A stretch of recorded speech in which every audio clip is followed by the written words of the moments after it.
Assalamualaikum warahmatullahi wabarakatuh. Selamat berjumpa kembali dengan saya, Uwais Anis Hairuman, dalam sesi Mengenal Lebih Dekat Online Learning. Bapak dan Ibu sekalian, para pendengar dan penonton yang budiman, dalam kesempatan ini saya ingin berkenalan dengan Bapak dan Ibu, memperkenalkan tentang apa yang disebut dengan ruang belajar di era zaman saat ini. Nah, apa sajakah ruang belajar pada saat ini? Nah, Bapak dan Ibu sekalian, jika kita melihat literatur atau memperhatikan literatur yang terkait dengan e-learning, maka kita akan melihat dua istilah, yaitu synchronous dan asynchronous learning. Nah, dua istilah inilah yang muncul dalam literatur yang terkait dengan e-learning. Jadi e-learning itu berbicara tentang pembelajaran yang terjadi secara sinkronius atau terikat oleh waktu, dan pembelajaran yang terjadi secara asinkronus atau tidak terikat oleh waktu. Nah, berdasarkan hal ini, saya membagi ruang belajar zaman now itu menjadi 4 ruang. Yang pertama adalah live synchronous learning. Apa yang dimaksud dengan live synchronous learning adalah live synchronous learning itu adalah pembelajaran yang terjadi di mana antara yang belajar dengan yang membelajarkan terjadi pada ruang dan waktu yang sama. Nah, kita sebut dengan tatap muka. Dan inilah ruang belajar yang terjadi untuk proses pembelajaran tradisional atau konvensional yang selama ini kita lakukan. Nah, ruang belajar yang kedua adalah virtual synchronous learning, yaitu proses pembelajaran yang terjadi di mana antara kita yang membelajarkan dengan mahasiswa yang belajar terjadi pada ruang waktu yang sama, tapi tempat yang berbeda. Jadi dimensi ruangnya beda, dimensi waktunya sama. Nah, sementara untuk yang asynchronous learning, kita bagi dua juga. Yang pertama adalah asynchronous learning, pembelajaran yang terjadi kapan saja dan di mana saja dan sendirian. Nah, kita sebut dengan self-directed asynchronous learning. Karena sifatnya lebih personal, maka kita beri nama saja di sini dengan istilah personal learning. Nah, kemudian yang kedua untuk asynchronous learning itu adalah proses belajar yang terjadi kapan saja dan di mana saja dengan orang lain. Nah, karena keterlibatan orang lain dan terjadi kolaborasi, maka kita sebut dengan kolaborasi interpersonal. Nah, lebih lanjut, Bapak dan Ibu sekalian, mari kita bahas satu persatu. Tatap muka. Nah, dengan tatap muka, fungsi kita sebagai dosen atau sebagai guru adalah merancang dan melaksanakan pembelajaran yang memungkinkan pembelajaran tersebut terjadi pada ruang dan waktu yang sama. Nah, dalam konteks e-learning, Bapak dan Ibu sekalian, dalam pelajaran tatap muka, kita bisa memanfaatkan teknologi elektronik. Sehingga e-learning dapat terjadi dalam konteks tatap muka. Itu dikenal dengan istilah teknologi enhanced classroom. Sebagai contoh, ketika kita mengajar di ruangan kelas, kita memanfaatkan teknologi yang dapat memproyeksikan bahan belajar kita, diantaranya adalah LCD projector. Dan kita manfaatkan itu. Atau kita manfaatkan smartboard. Atau kalau ruangan kelas kita terhubung ke internet, memiliki wifi yang cukup handal, katakanlah, kita dapat menghubungkan pembelajaran kita dengan internet seperti ke saluran YouTube atau ke situs-situs tertentu yang sesuai dengan pembelajaran yang kita ajarkan. Nah, dalam konteks tatap muka, tentu saja terdapat beberapa metode yang bisa kita manfaatkan. Katakanlah, jika kita mengacu kepada kontinum metode pembelajaran menurut Smaldino tahun 2008, kita bisa lihat kontinum sebelah kiri ini diantaranya adalah ceramah, demonstrasi, tutorial, drill and practice, dan lain sebagainya. Dan di kontinum yang paling kanan ini ada diskusi, ada permainan, ada simulasi, problem solving, cooperative learning, dan lain sebagainya. Nah, di sini peran kita tentu saja menyeimbangkan antara kontinum yang kiri dengan kontinum yang kanan. Karena penekanan kita adalah berupaya sedemikian rupa dalam satu semester itu agar terjadi yang namanya student center active learning. Nah, jika mengacu kepada hal tersebut, maka yang akan kita tekankan terjadinya proses pembelajaran pada kontinum yang kanan ini. Ini untuk yang ruang belajar pertama. Sekarang kita beranjak pada ruang belajar kedua. Nah, sebelum masuk ke ruang belajar kedua, sekali lagi ingin saya tekankan bahwa ruang belajar satu atau ruang kelas, atau tatap maya, atau live synchronous learning, bukanlah satu-satunya ruang belajar zaman sekarang. Oleh karena itu, kita harus dapat mengkombinasikan ruang belajar lainnya. Mari kita berangkat ke ruang belajar berikutnya. Ruang belajar yang kedua, kita sebut sebagai tatap maya, yaitu proses pembelajaran di mana antara kita yang membelajarkan dengan mahasiswa yang belajar atau antara guru yang membelajarkan dengan siswa yang belajar terjadi pada waktu yang sama tapi di ruang yang berbeda. Nah, ketika kita melakukan proses tatap maya, tentu saja kita harus menggunakan satu teknologi belajar jarak jauh seperti teleconference. Di antara teleconference yang dapat kita gunakan adalah audio conference, video conference, dan web conference. Beruntung pada saat ini Bapak dan Ibu sekalian, dengan adanya berbagai aplikasi dan teknologi yang luar biasa saat ini, kita memungkinkan untuk melaksanakan web conference dengan penyedia-penyedia web conference yang bersifat gratis, bahkan yang premium atau yang berbayar.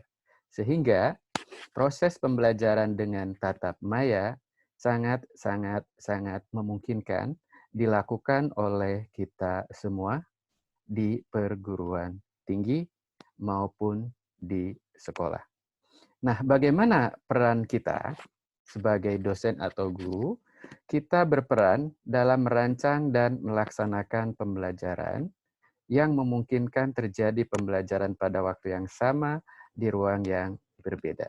Terkait dengan perguruan tinggi, saya menyarankan bahwa ruang belajar dua atau tatap maya ini memberikan potensi bagi kita untuk menghubungkan mahasiswa kita dengan ahli-ahli eksternal atau praktisi eksternal atau profesor eksternal, di mana kita ingin membuat mahasiswa kita terhubung dengan sumber belajar lain atau narasumber lain di samping kita sebagai dosen yang bertemu dengan mereka tiap hari. Nah, di antara strategi yang kita bisa lakukan terkait dengan tatap muka yang saya usulkan adalah pertama adalah expert sharing. Katakanlah dalam satu semester ada satu kali sharing dengan expert yang kita lakukan dengan teleconference, baik video conference atau web conference. Tergantung kondisi di mana perguruan tinggi kita mampu untuk video conference atau web conference. Dan saya yakin web conference semuanya akan mampu di era saat ini. Yang kedua, strategi yang kedua adalah visiting professor.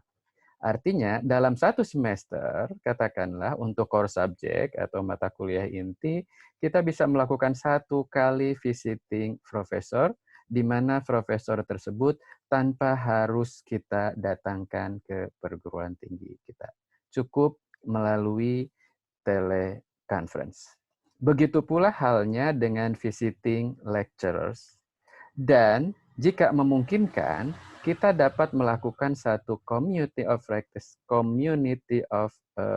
practice sharing dengan menggunakan teknologi teleconference ini.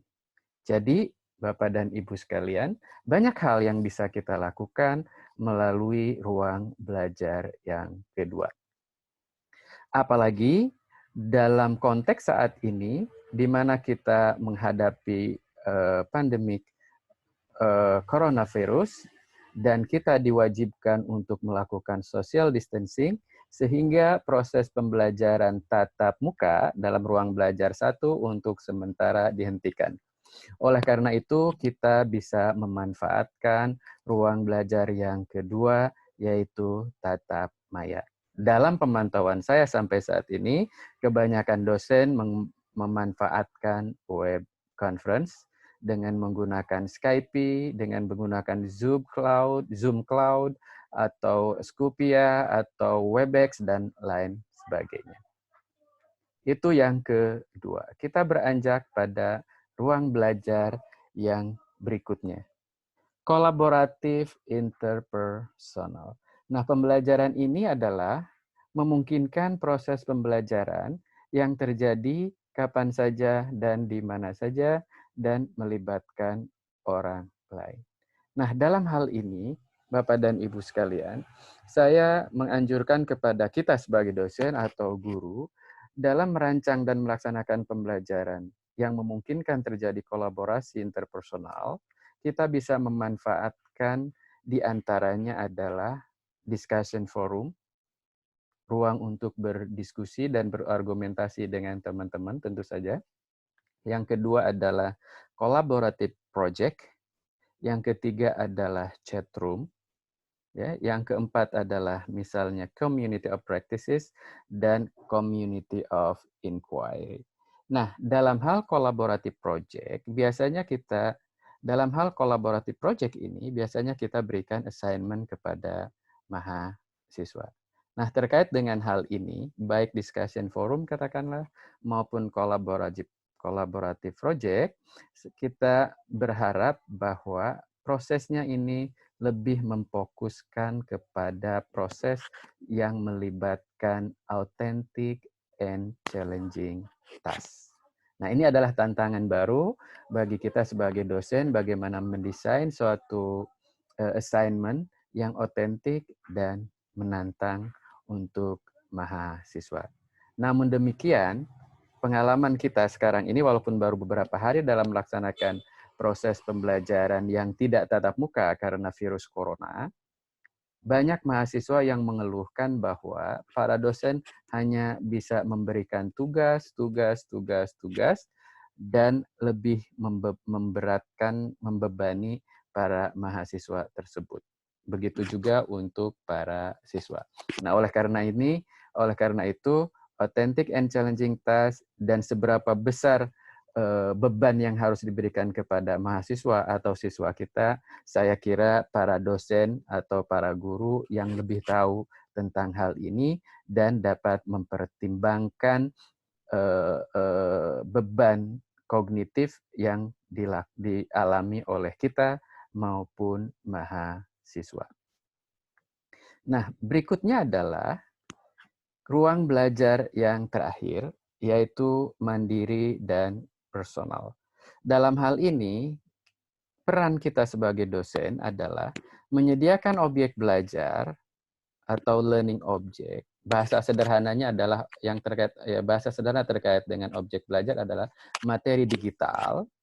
Nah, materi digital ini bisa buatan sendiri by design seperti talking head, video talking head, atau infografis, atau slide presentasi, atau diktat dalam bentuk Microsoft Word, dan lain sebagainya, yang dibuat oleh sendiri, maupun memanfaatkan bahan-bahan belajar atau learning object yang ada. Dalam hal ini dikenal dengan by utilization, atau bahasa saya adalah bahan belajar dapat mulung yang ada di internet, ya. Sehingga memungkinkan siswa-siswi kita atau mahasiswa-mahasiswi kita dapat belajar kapan saja dan di mana saja sesuai dengan kondisi, kecepatan, dan minat belajarnya masing-masing. Nah, istilah sekarang dikenal dengan digital self-paced learning materials. Nah, ini disebut dengan objek belajar atau materi digital. Nah, prinsip daripada objek belajar materi digital diantaranya adalah tentu saja bentuknya harus digital karena harus bisa diakses melalui teknologi digital. Kemudian bite size atau chunking atau modular dibuat sepenggal demi sepenggal. Membelajarkan diri siswa berisi semuanya self-contained, sifatnya disajikan dalam bentuk personal dan conversational dan melibatkan hypertext dan hyperlink sehingga bisa berperan sebagai hyper content.